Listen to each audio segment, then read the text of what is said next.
오늘 본문의 핵심이 되는 구절이 무엇일까요? 라고 질문한다면 여러분들은 어떤 구절을 떠오르고 또 어떤 구절을 선택하실까 궁금하지만 사실은 저는 답을 거의 압니다. 아무래도 우리에게 좀 익숙한 구절일 것 같아요. 음, 너무나 잘 아시는 28절 수고하고 무거운 짐진 자들아 다 내게로 오라 내가 너희를 쉬게 하리라 라는 구절이 확 들어올 것 같습니다. 실제로 오늘 설교의 제목도 내게 오라 Come to me 이 구절에서 나온 것이고 매 주일 전에 우리 방송실을 담당하는 분이 오늘은 어느 성경 구절을 PPT로 띄워놓을까요? 라고 이렇게 말씀하시기 때문에 제가 한 구절을 항상 드리거든요. 역시 이 28절을 오늘 예배 이 말씀 나누는 시간을 위해서 띄워놨죠. 어, 기쁨의 교회 맨 정문에도 보면 그 벽 쪽에 Come to me and rest라고 하는 이제 영어 그 단어들이 거기에 붙여져 있고요. 물론 그 말도 바로 여기 28절에서 나온 말씀입니다. 그러니까 우리 생각에 오늘 본문의 말씀은 예수님께서 우리를 초대하셔서 무거워하고 짐진 자들, 수고하고 무거운 짐진 자들이 다 내게로 오라는 이 말씀 아마 이것일 것이다. 오늘 우리에게 쉼을 주시려는구나. 이런 이제 인비테이션의 말씀으로 우리가 이해할 수 있습니다. 맞습니다. 이제 그게 맞고요. 오늘 이 말씀을 저희가 다 들은 이후에 결론적으로 우리 각자에게 주어진 어떤 그 말씀에 대한 반응이 있다면 정말 말 그대로 우리 주 예수 그리스도께 나와 우리가 진정한 쉼을 얻을 수 있으면 참 좋겠는데 거기까지 가는 좀 과정이 좀 필요할 것 같다라는 생각을 해봅니다. 아무래도 좀 너무나 익숙한 구절일 때는 조금 더 깊숙이 들여다보게 되고 혹시라도 여기 내가 뭔가 미싱한 것이 없을까 지난 한 주 동안 있는 모든 우리가 묵상한 말씀을 좀 전체 무게를 실어서 여러분께 드릴 수 있는 본문을 찾는 작업도 쉽지 않지만 이 말씀을 좀 전체적인 그림 안에서 나눌 때 과연 무슨 좀 말씀을 전달해야 될까 뭐 이런 고민들을 많이 갖고 있는데 제가 지난주에 묵상하면서 이렇게 좀 새롭게 다가온 게 뭐냐면 아, 오늘 이 본문의 가장 중요한 구절은 사실은 왜 예수님께서 내게로 오라고 하시는지 그 이유를 말씀하시는 더 근본적인 어, 내용일지 모르겠다라는 생각이 들었습니다. 이게 뭐냐면 27절을 한번 보세요. 27절의 맨 첫 줄에 보면 내 아버지께서 모든 것을 내게 주셨으니 라고 하는 말이 거기 등장을 합니다. 예수님께서 왜 우리를 그에게 그분에게 오라고 come to me라고 얘기하시는지 그 이유는 뭐냐면은 아버지께서 모든 것을 내게 주셨기 때문이다. 아버지는 누구시죠? 아버지는 25절에 나와 있죠. 네, 천지의 주제이신 아버지 성부 하나님께서는 천지 하늘과 땅 모든 만물의 주제라는 말은 주인이시다라는 뜻이거든요. 그러니까 모든 것의 주인이 되시고 모든 것을 소유하신 그분께서 이 모든 것을 나에게 맡기셨다. 이 모든 것을 나에게 주셨다. 이 굉장히 중요한 말씀이더라고요. 왜냐하면 마태복음 전체를 이해하는데 이게 굉장히 중요한 이 기둥이 된다라는 생각이 들었어요. 여러분 마태복음 1장은 아브라함과 다윗의 자손 예수 그리스도의 세계라 그러면서 예수 그리스도의 시대가 열리는 것을 선포하고 있는데 그리스도의 시대가 선포될 때 아브라함도 주연이 아니라 조연이고 다윗도 주연이 아니고 조연이고 결국 그 사람들도 참 위대한 성경의 인물임에도 불구하고 그들이 한 모든 것들 또 그들의 의미는 결국 예수 그리스도를 향하기 위한 하나의 과정이었을 뿐이다. 결국 주인공은 예수님이다. 주인공 중심에 계시는 분은 그리스도인데 바로 이 전체적인 본문이 흘러가는 이 과정 속에 11장에 거의 중간 부분에 와서 예수님이 그것을 선포하는 거죠. 아버지께서 모든 것을 내게 주셨다. 너무 재밌는 건 뭐냐면 그러므로 와라, come to me. 이제 이렇게 말씀을 하시는데 이 똑같은 말씀이 반복됩니다. 28장 18절에. 마태복음 28장은 마태복음 마지막 부분이고 마태복음 마지막에 나타나는 것은 지상대 명령이죠. The Great Commission. 너희는 가라. 가서 제자 삼아라. 모든 족속으로. 아버지, 아들과 성령의 이름으로 세례를 주고 내가 너에게 분부한 모든 것들을 가르쳐 지키게 하라. 그러니까 이 지상대 명령을 주실 때 주님께서 무슨 말씀으로 시작하시냐면 바로 똑같은 말씀입니다. 하늘과 땅에 있는 모든 권세를 내게 주셨으니, 모든 것을 내게 주셨으니 그러므로 가라. 너무 멋있지 않아요, 패턴이? 마태복음 11장 이 끝에는 모든 것을 내게 주셨으니 그러므로 내게 와라.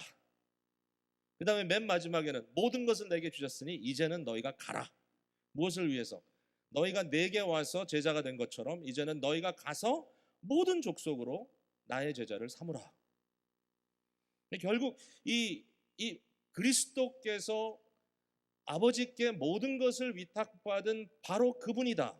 He is it. 예수님이 바로 그 주인공이다 라고 하는 것이 오늘 본문의 핵심입니다. 세상에 내게로 오라는 사람이 많고 별하별 교주도 있고 별하별 훌륭한 나름대로 세상에 유명 인사들이 있지만 과연 질문은 왜 우리가 그에게 가야 되느냐? 그 사람이 무슨 권한이 있길래 우리 보러 오라고 하느냐라고 질문할 수 있지만 거기에 대해서 유일하게 가장 만족한 답을 줄 수 있는 분은 예수님 한 분뿐이다라는 것입니다. 왜냐하면 하늘과 땅의 모든 권세를 쥐고 계신 아버지께서 내게 다 맡기셨다. 다 내게 인트러스트 하셨다라고 예수님 말씀하시기 때문이죠. 여러분 아마 이 자리에 계신 모든 분들은 하나님이 계신 것을 믿으실 것입니다. 이 자리에 계신 모든 분들은 우리가 하나님과의 관계에서 어떤 존재인지를 알고 계실 거예요. 우리는 하나님을 믿지 않는 소위 무신론자도 아니고 그렇게 어리석음을 품고 있는 존재들이 아니죠. 세상에 무신론이라는 사람도 있어요. 하나님을 못 믿겠다는 사람도 있어요. 기독교인이 아니라도 하나님의 존재 정도는 인정할 수밖에 없는 사람들이 대부분이에요, 이 세상에. 근데 못 믿겠다, 하나님 없다라고 말하는 사람도 있어요. 성경은 그런 사람들을 어리석다 그래요. 근데 맞아요. 굉장히 어리석어요. 왜냐하면 인간의 존재에 대한 이해가 있다면, 우리의 삶의 시작과 마지막에 그 현실을 이해한다면 인간이 갖고 있는 온갖 비참한 숙제들, 우리가 결국 스스로 감당할 수 없는 것들, 결과적으로 뭐죠? 우리는 뭔가 나를 창조하시고 나를 주관하시는 어떠한 존재에게 의존하고 살아가는 존재이구나. 문제는 뭐죠? 그분을 그럼 우리가 어떻게 대면하느냐.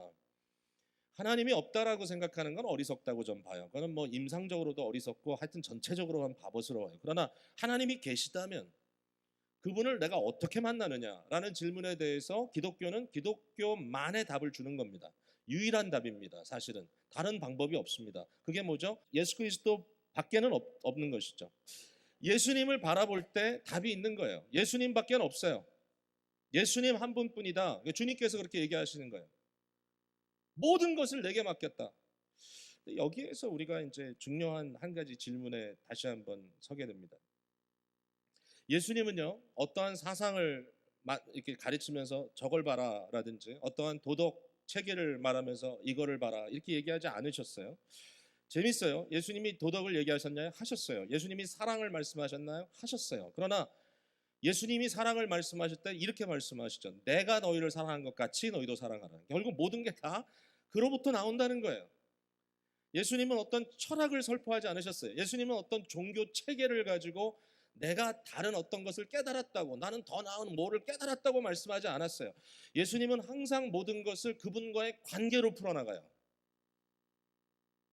우리가 왜 그리스도인인가? 왜 이 자리에 저와 여러분이 그리스도인으로 앉아 있는가? 라고 했을 때 혹시라도 여러분 마음속에 좀 뭔가 고상하고 뭔가 예수님 그러면 참 좋은 선생이다. 그가 참 인류 역사상 참 위인이다. 라고 하는 정도로 그분이 나의 주인이다. 나의 인생의 구주시고 나의 하나님이다. 라고 고백하는 것이 아니라 거기까지는 뭔가 접근하지 못하고 그냥 예수님에 대한 어떤 매력을 느껴서 이 자리에 혹시라도 계신다면 오늘 본문은 참 불편합니다.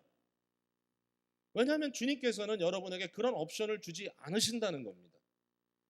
G.K. 체스터턴도 그런 얘기를 했고 C.S. 루이스도 그런 얘기를 했고 조시 맥도웰 같은 그러한 오늘 이 시대에 좀 포퓰러한 모든 변증가가 얘기했지만 예수님의 가르침을 들여다봤을 때 우리는 단순히 예수님이 좋은 선생님이다라는 결론에 도달할 수가 없다라는 겁니다. 그는 스스로 자신을 I am 여호와라고 불렀고 그는 자신이 하나님이다, 신이다라고 하는 것을 끊임없이 강조했고 그는 사람들을 어떠한 대단한 어떤 논리나 어떤 지식 체계로 이렇게 이끌어간 것이 아니라 그는 내게 오라고 불렀다는 것이죠. 예수님은 굉장히 자기중심적입니다. 예수님은 자기 스스로를 신이라고, 하나님이라고 부릅니다. 아버지와 나는 하나라고 얘기합니다.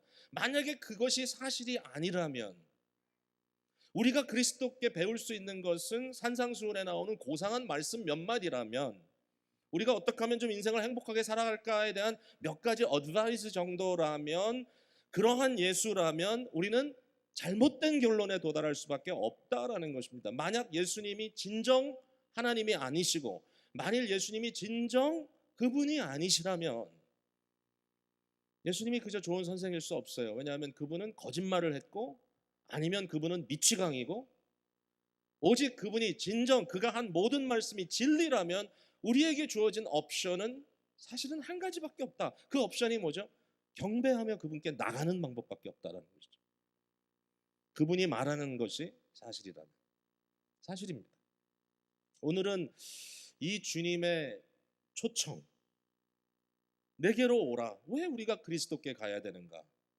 왜냐하면 하나님께서 모든 것을 그에게 맡겼고, 우리가 진정 우리의 인생에 대한 이해와 우리가 살고 있는 역사를 이해하는 이 모든 것에 대한 열쇠, 이 모든 것을 열 수 있는 것은 그리스도시기 때문에, 마치 인류의 역사를 연구하는 사람들이 역사를 주전과 주후로 나누고, 그것이 어떤 사람들에게는 좀 부담스러울 수 있지만 그러나 결국 역사를 연구할 때 결국은 예수 그리스도의 오심을 중심으로 전과 후를 나누는 것처럼, 저는 그것이 하나님의 섭리적인 역사라고 믿는데요.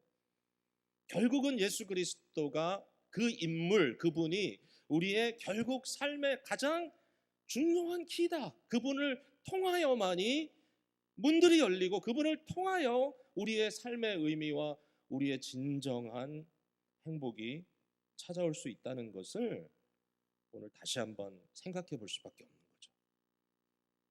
우리 주님께서 우리를 초대하십니다. 내게로 오라. 왜 오라 그러시죠? 내게 와서 배우라 그럽니다. 사실 이제 마태복음 10장 이후로부터 제자도에 대한 얘기가 아주 굉장히 분명하게 이렇게 등장을 하죠. 마태복음 10장에 12사도를 부르시고 그들을 파송하시면서 권한을 그들에게 주시죠. 그리고 예수님의 권한을 그들에게 나눠주시고, 그들이 나가서 사역할 때 어떠한 어려움을 그들이 당할 것인지를 예고하시고, 그런 어려움을 당했을 때 어떻게 대처할 것인가를 가르쳐 주시고, 결론적으로 뭐죠? 참새 한 마리도 떨어지는 모든 권한을 하나님께서 갖고 계시기 때문에 너희들이 하나님을 믿고 의지하고 나를 따르라. 이제 이런 이야기로 이 제자도에 대한 이야기를 10장에 하고 계신데, 사실은 저는 그 말씀이 오늘 본문까지 이어진다라고 확신합니다. 예수님은 결국 내게로 오라, 나의 멍에를 메라, 나에게 배우라, 이런 말씀을 하셨는데, 멍에를 맨다는 말의 의미는 바로 그 분의 그 문화에 들어가서 그분의 제자가 된다는 뜻입니다. 예수님께서 내 멍에를 메라는 것은 그분의 제자가 된다는 뜻이고요. 배우라라고 하는 이 단어, 만타노라고 하는 이 단어, 마테이테스라고 하는 그러한 이 단어로 여기 되어 있는데, 그것은 바로 마테이테스, 제자라고 하는 말과 똑같이 통하는 말입니다. 배운다. 결국 제자도에 대한 얘기를 예수님께서 하시면서 내게 오라라고 초대하고 계시다는 것입니다. 오해하지 마십시오. 제자가 되는 것과 그리스도인이 되는 것은 두 개의 별다른 행위가 아니고요. 제자가 아니고 그리스도인일 수 없고, 그리스도인인데 제자가 아닐 수 없습니다. 제가 이전에도 말씀드렸지만 초대교회 모든 그리스도인들은 제자라는 말을 먼저 그들의 타이틀로 갖고 있었고, 안디옥에서 제자들이 처음으로 그리스도인이라는 이름을 갖게 됐습니다. 그리스도인이 먼저 되고 제자가 나중에 되는 것이 아니라, 사실 역사의 흐름을 보면 제자가 먼저 됐고 그 다음에 그리스도에게 속한 자라는 별명을 갖게 됐습니다. 저와 여러분이 그리스도인이라면 우리는 제자인 것이 분명합니다. 예수님으로부터 배우는 것. 여러분, 예수님으로부터 배우고 오직 그에게 가서 생명을 얻는 사람이 아니라면 우리가 어떻게 그리스도인이라고 말할 수 있겠습니까? 결국은 제자가 된다는 것은 크리스찬이 된다는 것과 동일한 말이다라고 말할 수밖에 없는 것이죠. 자, 이제 남은 시간에 저는 이 제자가 된다는 말의 의미를 조금 더 살펴보려고 해요. 첫 번째는 제자가 된다는 것은 어떠한 특권을 누리는 것인가?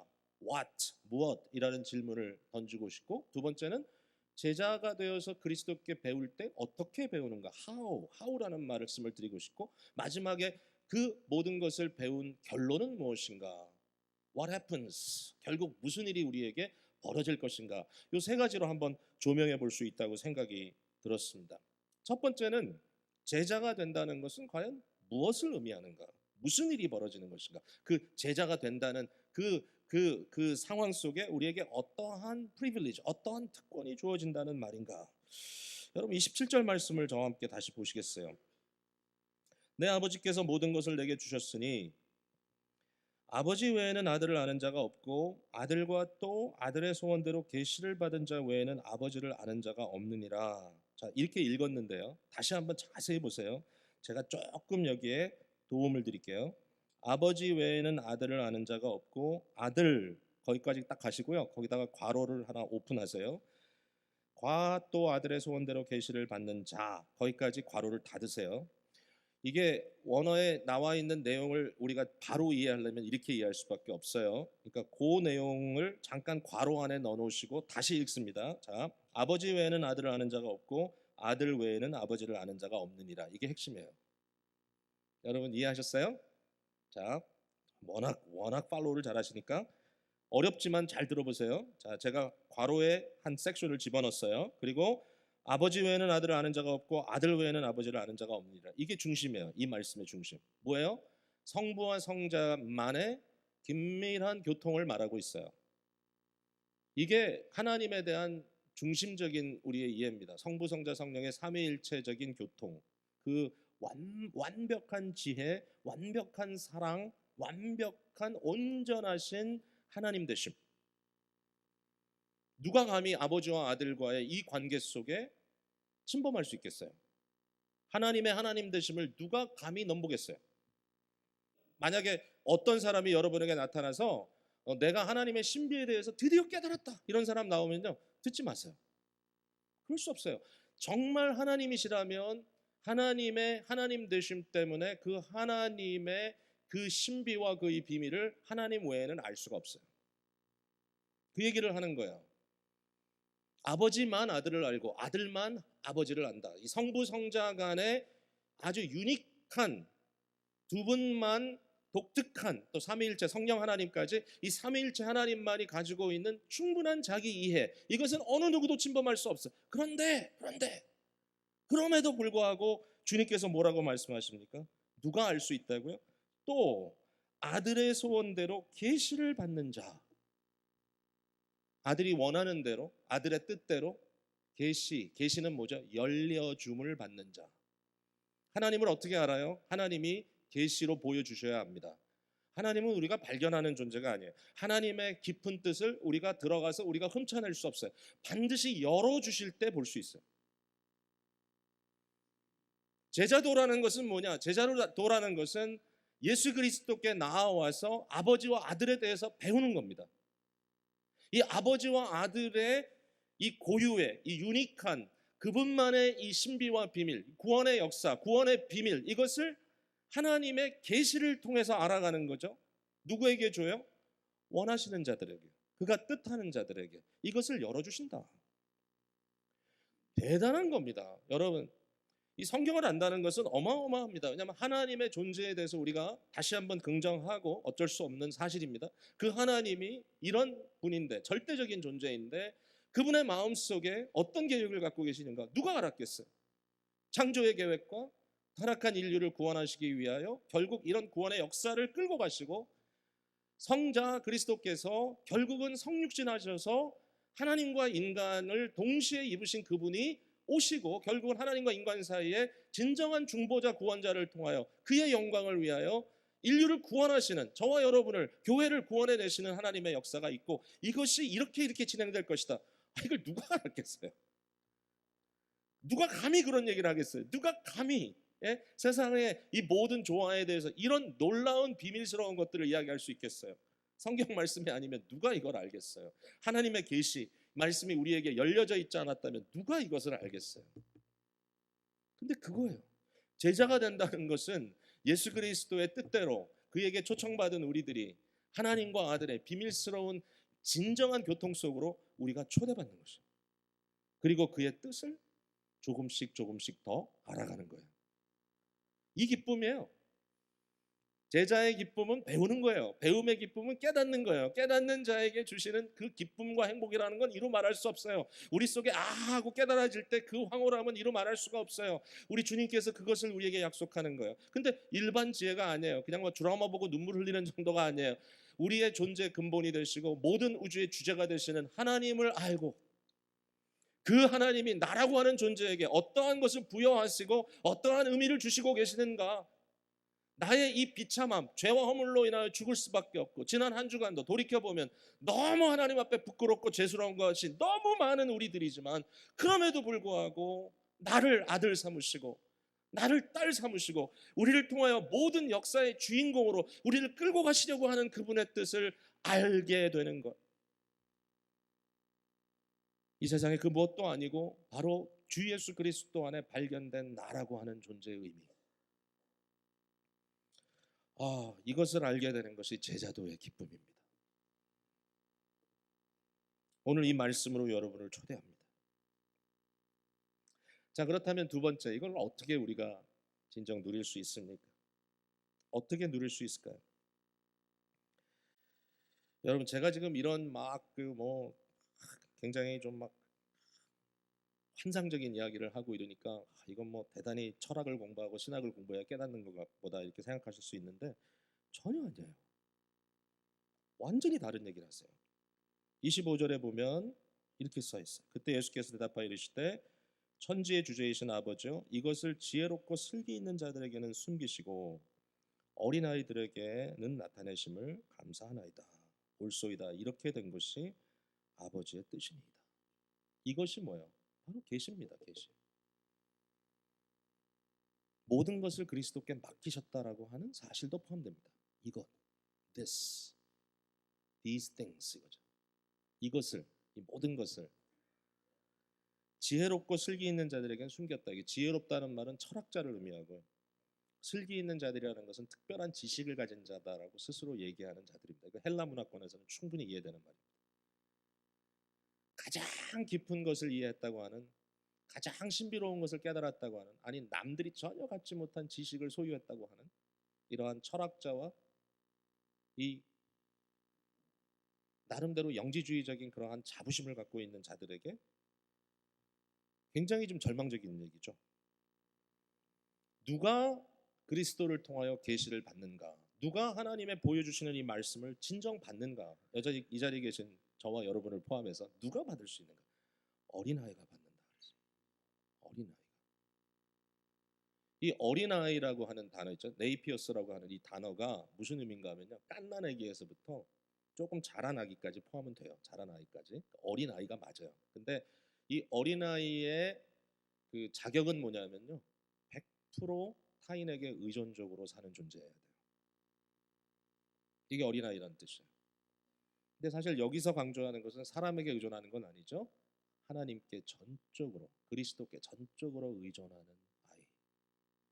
이게 믿음이잖아요. 믿음. 어떻게 계시를 받습니까? 전적으로 그에게 의지하는 자만 받을 수 있습니다. 절대로 자기 생각에 의존하여 모든 것을 파이널라이즈하고 많은 결론을 내는 사람이 아니라 결국 하나님의 말씀 안에 자기 자신을 풍덩 빠뜨릴 수 있는 자. 세례의 의미잖아요. 세례의 의미, 그 이미지를 여러 가지로 확대해 본다면 마치 다이빙 보드에 올라가서 그 깊은 물 속으로 아무 생각 없이 자기 자신을 완전히 던져놓는 것. 아무 생각 없다는 표현은 좀 그렇지만 그 물 속에 완전히 자기 자신을 던지는 것. 죽음이죠, 죽음. 자아에 대한 죽음. 자기 의지를 온전히 내려놓고 그 안에 자기를 맡기는 것. 그리고 하나님께서 그를 다시 살려 올리시는 것. 완전히 자기 자신을 하나님께 던지는 자에게 제자도의 계시의 깨달음과 계시를 수납하는, 계시를 받는 놀라운 역사가 이루어진다. 여러분, 이 말씀을 조금 더 설명하는 구절이 그 앞부분에 있는데요, 지난주에 묵상하면서 좀 고민하셨죠? 예수님께서 세례 요한에 대한 이야기를 하시고 나서 이 세대를 무엇으로 비유할까라고 하는 한탄을 하십니다. 그때 이렇게 얘기합니다. 아이들이 나와서 노는 거예요. 노는데 피리를 봅니다. 음악을 연주합니다. 왜냐하면 잔치를 연상하는 거예요. 잔치를 베풀었어요. 아이들은 그렇잖아요. 그러면 make believe, 예? 지금 잔치가 벌어지고 있지 않아도 자기네들이 잔치를 이렇게 만들어 흉내를 내면서 잔치 흉내를 내잖아요. 뭐예요? 피리를 불면 거기 있는 사람들이 춤을 춰줘야 되는데 어느 누구도 춤을 추지 않아. 또 반면에 장례를 연출해요. 곡을 합니다. 곡을 해. 슬피 울어도 무슨 문제가 있죠? 아무도 가슴을 치고 울지 않아요. 무슨 얘기예요? 아무리 잔치를 해도 잔치의 기쁨에 들어오지 않아요. 아무리 슬픔에 비통함이 있어도 그 슬픔에 아무도 들어가지 않아요. 왜? 너무 냉소적이에요. 너무 냉소적이에요. 그냥 객관적으로 딱 앉아가지고 판단만 하는 거예요. 자기 자신이 그 안에 들어가지 못해요. 뭔가 모든 것 위에 한 수 위에 자기가 있다고 생각해요. 어떤 일이 벌어졌죠? 유대인들이 세례 요한이 왔어요. 세례 요한은 어떻게 왔어요? 그는 곡을 하며 왔어요. 마치 장례 분위기예요. 세례 요한은 먹지도 않고 마시지도 않고 광야에서 혼자 거하면서 짐승 가죽의 그 딱딱하고 거친 것을 몸에 걸치고 살았어요. 역청을 먹고 뭐 아주 정말 인간이 먹으면 안 되는 것 같은 음식을 먹고 살았어요. 그는 마치 인생의 가장 힘들고 어려운 과정을 간 사람이에요. 그 사람이 뭐라 그랬어요? 회개하라, 천국이 가까웠느니라. 근데 사람들이 뭐라 그래요? 물론 따라가서 세례받은 사람도 있지만 예수님의 비유에 의하면 귀신 들렸다, 너 정신 나갔지, 너 미쳤구나. 반면에 예수님은 잔치로 왔어요. 잔치로 신랑이 오신 거예요. 먹고 마시고 잔치하고. 그랬더니 사람들이 뭐라 그래요? 먹기를 탐하고 술주정하는 술주정뱅이요. 또 뭐요? 세리와 죄인들과 함께 거하는 자로다. 그러면서 예수님을 따라가지 않습니다. 19절 마지막에 지혜는 그 행한 일로 인하여 옳다함을 얻는다. 이건 뭐예요? 네가 아무리 지혜롭다고 해도 결국은 너의 삶의 아웃컴을 통해서 그 결과가 나타난다. 지혜는 열매를 통하여 증명된다. 네 스스로 지혜롭다고 하지만 지혜롭지 못한 거예요. 그들은 결국 뭐예요? 아무것도 아닌 거예요. 세례 요한이 하늘로부터 왔다, 하나님으로부터 왔다라고 하는 것도 인정도 못해요. 결국은 자기 자존심 지키기 싸움이에요. 자기가 중심이요, 자기가 최고라고 이야기해야 돼요. 이러한 유대주의자들 사이에서 그들은 결국 뭐예요? 진리를 진정 탐구하지 못해요. 왜냐하면 너무 시니컬하기 때문에. 어떤 존재가 또 있어요. 그 다음 20절 이후에 보면 오늘 같이 읽은 것 중에 권능을 가장 많이 행하신 고울들이 회개하지 아니므로 책망하셨다 그래요. 어떤 고울들이 책망받았습니까? 고라신, 베세이다, 그 다음에 가버나움. 여러분 이 고울들이요, 어떤 고울인지 아세요? 정말 보잘것없는 고울들입니다. 갈릴리 지방에 있는, 예루살렘도 아니고요, 다윗의 고향이라고 할 수 있는 베들레헴도 아니고요, 그런 데가 아니에요. 아주 보잘것없는, 세상의 눈으로 봐도 형편없는 그러한 도심에도 불구하고 어떤 일이 벌어졌죠? 23절 가버나움아 내가 하늘까지 높아지겠느냐. 얼마나 교만한지 몰라요. 아무것도 아니면서 정말 한 방도 없으면서 되게 교만해 이 사람들이. 예? 그러면서 주님께서 너무 답답해서 이렇게 얘기했어요. 고라시나 베세이다야, 만약에 내가 너에게 행한 모든 것들을, 내가 너에게 보여준 모든 것들을 두로와 시돈에서 행했다면, 그 누구예요? 이방 사람들, 이방 나라 거기서 했다면 그들이 회개했을 것이다. 심지어는 가버나움아 만약에 너에게 보여준 것을 내가 소돔에서, 소돔 뭐예요? 소돔 고모라, 소돔이, 내가 이것을 보여줬다면 소돔이 오늘까지 있었으리라. 그들이 회개하고. 도대체 네가 뭐길래 그토록 교만하냐라고 얘기를 했는데 결국 답은 뭡니까? 예수님의 고향 사람들인 거예요. 갈릴리 예수, 나사렛 예수, 가버나움 예수님의 그냥 다니던 곳이에요. 이 사람들이 뭐라 그래요? 예수님, 그러니까 네가 뭔데? 나 너 다 알아. 네가 엄마가 누구고, 네가 아빠가 누구고, 네가 형제가 누구고, 네가 자매가 누구고, 내가 너 다 알아. 너는 목수일 뿐이야. 놀래긴 놀래요. 그래? 꽤 잘하네? 그러나 거기에 자기 자신을 던질 수가 없어요. 왜? 너무 교만해요. 다 안다고 생각해. 자, 오늘 이 순간에 저와 여러분에게 이 문제가 있을 수 있어요. 예, 신앙생활을 오래 했어요. 다 해봤어. 말씀에 은혜 받는다고? 나도 울어봤어. 헌신한다고? 그것도 해봤어. 이제는 안 해요. 왜? 다 해봤기 때문에. 시니컬해요 이제는. 해봐도 결국 결론이 뭐야? 나중에 힘들더라. 헌신하지 마. 예? 주님께 은혜 받고 어떤 사역에 임명받고 세움받는 저로서는 목사가 안수받고 목사가 되는 그런 감격, 그 감동도 경험해봤어요. 시간이 다 지났어요. 매일매일 프레시하게 어린아이 같은 심정으로 예수 그리스도께 믿음으로 나오지 않으면 문제가 뭐죠? 결국 다 해봤어. 마음이 강팍하게 되고 마음이 굳어지고, 그럼 그 다음엔 어떻게 하겠다는 거예요? 대부분의 사람들은 세상의 방법을 그대로 따라갑니다. 그리스도인이라 할지라도 세상이 줄 수 있는 만족을 쫓아갑니다. 돈 벌어봐야 되겠다. 아이들 한번 명문대학교 보내봐야 되겠다. 한번 저들을 통하여 내가 뭔가를 성취감을 이뤄야 되겠다. 비즈니스를 한번 키워가지고 몇 배로 확장해봐야 되겠다. 내가 더 좋은 직장을 위하여 끊임없이 사임하고 가고 계속 올라가 봐야 되겠다. 몰두하고 있습니다. 제가 어제 이세권 우리 남성들 모이는 이제 맨스 브렉퍼스트 미팅이 있습니다. 아침 식사를 하면서 이제 뭐 온갖 살아온 지난 한 달 동안 얘기도 하고, 그러다가 이제 제가 뭐 주제를 하나 딱 던지면 이제 거기서 이제 서로 토론도 하고 뭐 나눔도 하고 이제 그런 모임인데, 어제는 이제 어떤 얘기를 했냐면, 우리가 언약 신학을 믿는 정말 말 그대로 개혁주의 성도들이라면, 언약의 신학을 믿는다면 언약의 단위가 되는 것, 물론 언약이라는 것은 한 머리로부터 같이 연결되어 있는 자들에게 어떤 동일한 영향이 미치는 거니까, 뭐 아담의 이 언약을 이야기하기도 하고 그리스도를 통한 은혜 언약을 이야기도 하고 하지만, 굉장히 중요한 언약의 어떤 한 유닛이 뭐냐면 가정이에요. 가정. 그러니까 가정의 가장으로 세움받은 아버지들이 가정 안에서 영적인 지도를 하는 것을 포기하면 우린 더 이상 언약 신학을 믿는 사람이 아니지 않느냐라는 주제를 던졌어요.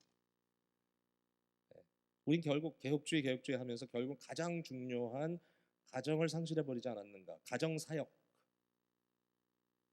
뭐 가정의 예배를 어떻게 드리라든지 몇 번 드리라든지 몇 분을 드리라든지 뭐 그러한 얘기까지는 제가 안 하겠지만, 사실은 강요하는 어떤 딱 틀에 박힌 식의 경건 생활이 사실 굉장히 힘들 수 있지만, 문제는 뭐죠?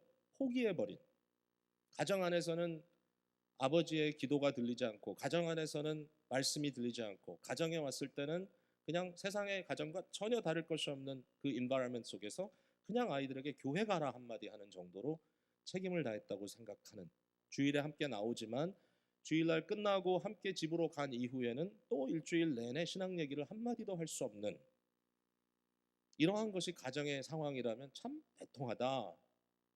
이러면서 자녀들 양육하는 문제를 이야기했어요. 우리 1세대들이 너무너무 고생하셔가지고 정말 아메리칸 주님을 이루기 위해서 어제 함께 앉은 친구들, 주위에 앉은 친구들만 둘러봐도 참 대단합니다. 최고의 명문 대학교 다 나오고, 뭐 물론 다는 아니지만 대다수가 참 굉장한 커리어들을 이미 빌드업하고 있고, 뭐 다 교수들이고 다 앉아 있습니다. 세상적으로 봤을 때는 정말 빵빵하게 성공한 사람들이 앉아 있어요. 1세들이 그렇게 애를 써가지고 아메리칸 주름을 이루기 위해서 너희들 푸시해서 여기까지 왔다. 근데 뭐예요? 대부분의 2세들의 마음속에는 고마운 마음도 있지만 또 한편으로는 거기에 어떤 허구가 있다는 것도 알아요. 푸시해서 결국 남는 것, 정말 믿음이라고 하는 것이 앱센트 됐을 때 그들의 삶의 중심은 정말 텅 비어있다. 알아요. 근데 문제가 뭔지 아세요? 2세들은요 배운 게 그거기 때문에 자기 자녀들한테 똑같이 해요. 근데 더 무서워요. 더 무서워. 왜냐하면 이제는 자기는 다 갖고 있어요. 1세들은 해줄래도 한계가 있었어. 언어도 잘 안 돼요. 자기가 쫓아다니면서 좋은 거 찾아서 보여주기가 역부족이에요. 문제가 있으면 자기가 직접 가서 교사들이나 선생님, 뭐 대단한 사람들 만나가지고 상의할 수 있는 능력도 사실 그렇게 많지 않아요. 우린 최선을 다했을 뿐이에요. 그죠? 근데 2세들은 다 할 수 있어요. 재력도 있어요. 커넥션도 있어요. 그래가지고 어떤 경우에 보면 아이들을 푸시 매주마다 뉴헤이븐 커네티컷 주말마다 운전해가지고 데리고 가는 부모도 있어요. 최고를 주기 위해서 푸시. 교회에서 복음에 대한 얘기를 합니다. 그리고 세상의 성공과 우리 어떤 행복과 비례하지 않는다는 사실에 대해서 이야기 나누고 결국은 그 중심에 그리스도가 계시지 않으면 모든 것은 깨져버릴 수밖에 없는 유리벽이다라고 이야기해요. 유리성이라고. 그렇죠? 이러한 것들에 대한 이야기를 나누지만 그러나 결론은 뭐야? 결론은 내가 더 잘하는 거예요. I know, but I know. 아마 이 자리에 계신 분들도 이게 많이 좀 연결되는 얘기일 거예요. 그 중에 한 청년이 정말 교회 성실하게 섬기는 집사님인데 저한테 이런 얘기를 해요. 자기가 성장할 때는 적어도 우리 부모님이 바로 그분들이었다. 바로 스카이캐슬이었다. 예? 바로 그분들이고 나는 그렇게 컸고 정말 최고를 향해 달려왔고 지금도 부모들이 나를 보면 너무 만족스러워할 정도로 나는 최고를 향해 달려가고 있는데 근데 한 가지 굉장히 재미있는 건 뭐냐? 이분이 이런 얘기를 해요. 내가 어릴 때는 세상이 기독교적인 삶의 패턴에 대해서 반대하지 않았기 때문에 내가 학교에서 사회에서 엑셀을 하더라도 교회에서도 리더도 하고 다 할 수 있었다는 거예요. 근데 지금은 내가 아이들을 키워보니까 안타깝게도 똑같이 내가 받은 대로 그들을 푸시하고 싶은데 푸시를 하니까 어떤 결과가 나오냐 하면 교회로서는 멀어질 수밖에 없더라. 왜냐하면 모든 게 다 주일회하고 아이들에게는 오늘날 모든 젠더 문제라든지 여러 가지의 가치관들이 너무 교회에서 또 우리가 성경 말씀을 통하여 받을 수 있는 그러한 것들로부터 동떨어져 가고 이제는 세상에서 훌륭한, 세상에서 성공한, 세상에서 남들이 알아줄 만한 정말 아주 톱이 되기 위해서는 뭔가 그리스도의 가르침을 짓밟아야 할 것 같은 그러한 위기감을 갖고 있다. 충분히 동감했어요. 여러분 이건 뭐 한 일부일 뿐입니다. 아이들을 주일날 교회 데려다 놓는다고 우리의 모든 책임이 다 되는 거 아니죠. 분명히 가정에서 언약 교육이 이루어져야 됩니다. 어떻게 해서든지 제가 그걸 도와드려야 되는데 그게 저의 책임인데 저도 사실 가정에서 할 얘기가 많아요. 못한 게 너무 많아서 지금도 그렇고 부끄러워요. 그 마음의 후회가 되는 게 너무 많아요. 잃어버린 후에 더 이상 이제는 말이 통하지 않도록 다 성장한 후에 중요한 건 이겁니다. 우리가 언제 어린아이 같은 심정으로 주님의 음성에 귀를 기울였던가. 듣는 것 같지만 이 부분에 대해서는 하나님, 주님 내가 더 잘 알아요. 요거는 이렇게 해야지 성공합니다. 이건 이렇게 가야 합니다. 오늘 이 자리에 나온 저와 여러분에게 혹시라도 우리의 신앙이라는 것이 감상적이고 개인적인 어떤 아주 리밋되어 있는 경건주의 안에 빠져 있지만 그리스도의 말씀을 전인적으로 순종하는 그 부분까지 가기에는 너무나 멀고 먼. 그러므로 끊임없이 부딪히고 끊임없이 실패하는 결국은 한 단계 더 나가는 것조차도 말은 하지만 애는 쓰는 것 같지만 결국은 거기에서 부딪히는 함정에 빠져 있다면 오늘 이 말씀이 저와 여러분에게 좀 도전이 됐으면 좋겠습니다. 죄책감을 드리려는 말씀은 사실 아니에요. 왜냐하면 이렇게 했을 때 이루어지는 결과는 죄책감이 아니라는 거예요. 이게 세 번째입니다. 뭐가 결과냐? What happens then? 쉼이라는 거예요. 쉼. 우리 주님께서 이렇게 얘기합니다. 수고하고 무거운 짐진 자들아 다 내게로 오라. 내가 너희를 쉬게 하겠다. 여러분 쉼이라는 게 뭐죠? 쉼이라는 게 아무것도 안 하는 게 쉼이 아니고요. 쉼은 에너지를 다시 채우는 겁니다. 우리가 잠을 자면 아무것도 안 하는 게 아니고요. 잠을 잘 때 사실은 하루 일과를 통해서 깨어진 우리 몸의 모든 균형들이 다시 회복됩니다. 쉼이라는 것은 생산적인 것입니다. 쉼이라는 것은 나의 삶 속에 다시 한번 믿음의 균형이 오는 겁니다. 언제 우리가 쉼을 얻죠? 내가 사랑하고 좋아하는 사람과 함께 있으면 언제든지 행복합니다. 예수님께서 우리에게 그 쉼을 말씀하고 계십니다. 너 내게 와 아무것도 안 시킬게. 그런 말이 아닙니다.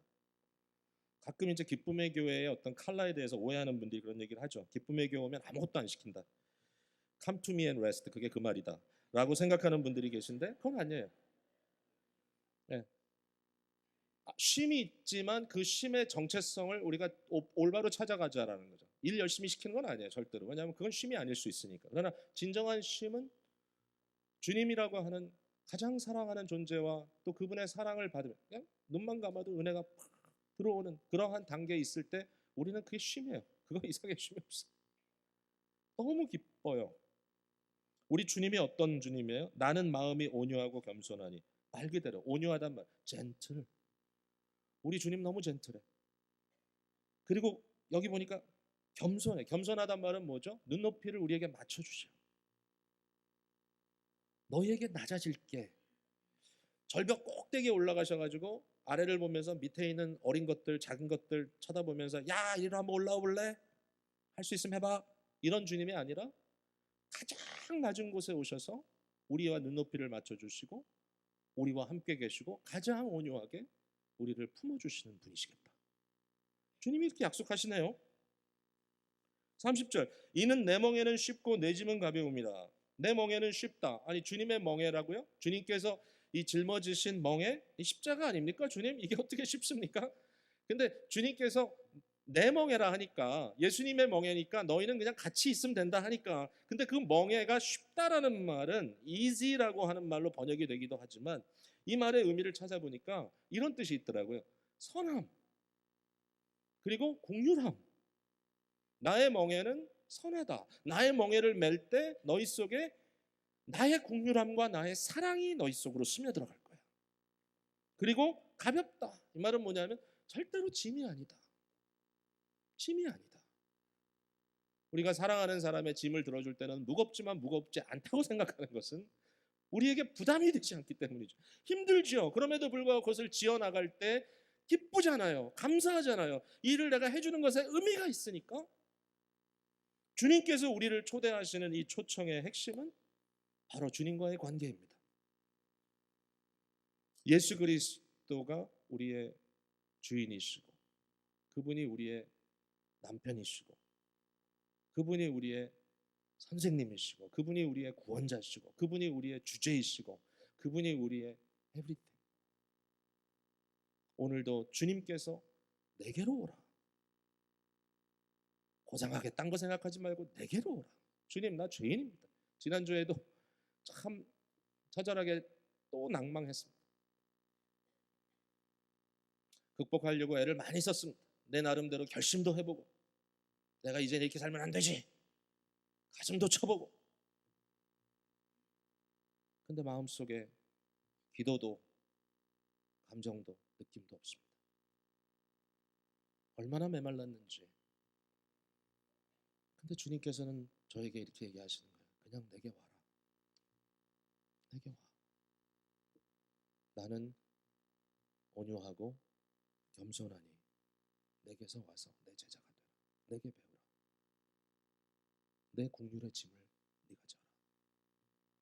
이것이 너에게 부담스럽지 않을 것이다. 왜냐하면 기쁜 평강스러운 너희의 안식이 될 것이기 때문에.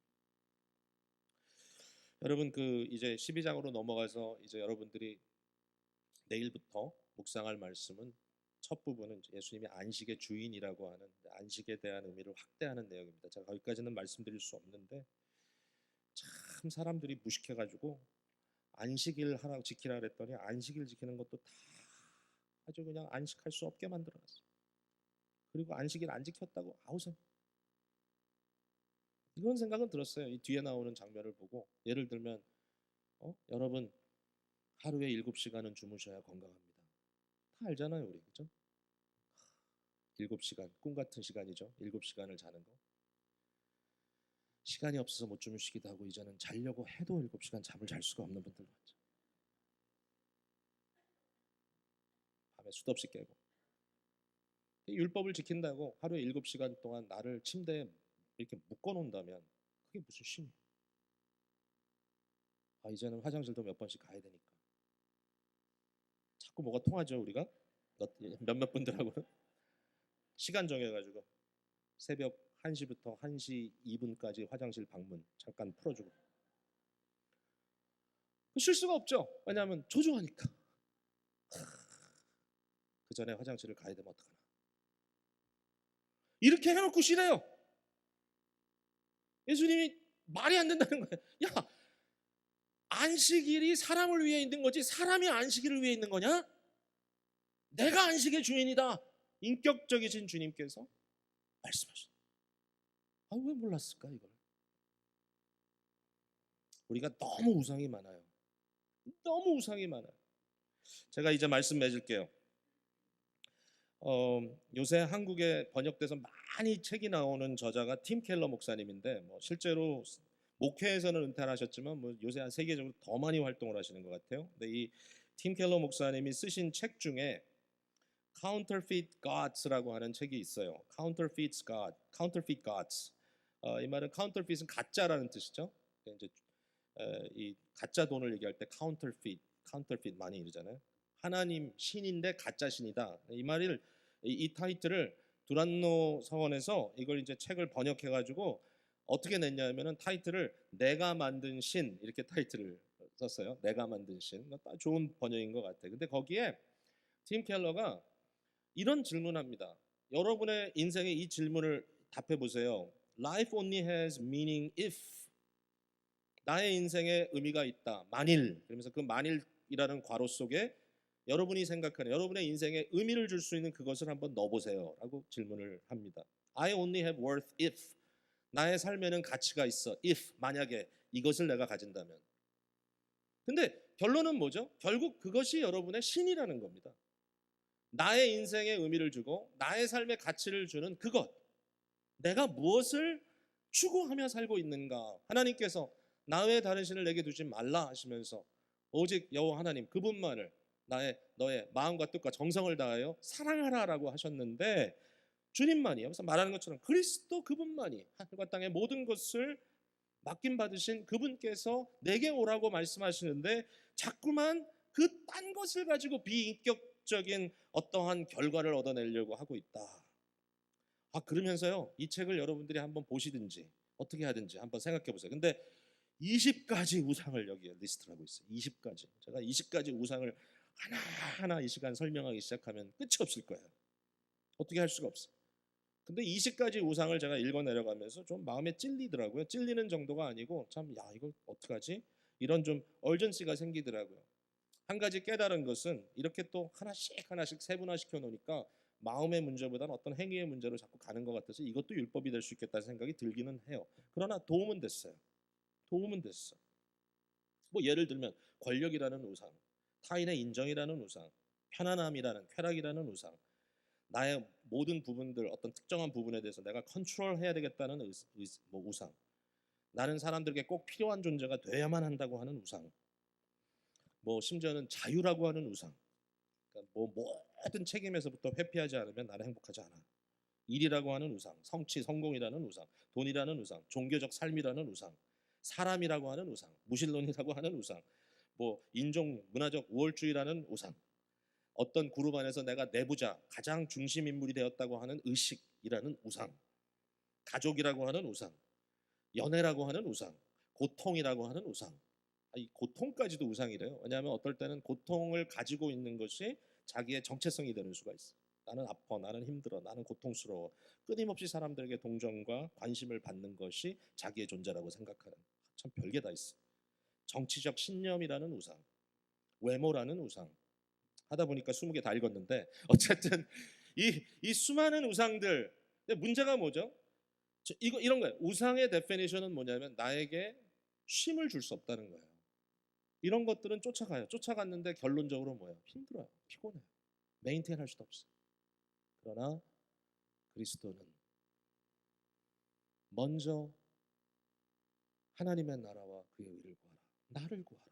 나를 구하라. 그리하면 이 모든 것은 너에게 더해 주시겠다. 나를 구하라. 오늘도 우리에게 어떤 우상들이 있는지, 무엇 때문에 우리가 주님만 사랑하는 것을 실패하고 있는지 깊이 고민하는 이날이 되기를 바랍니다. 기도하겠습니다.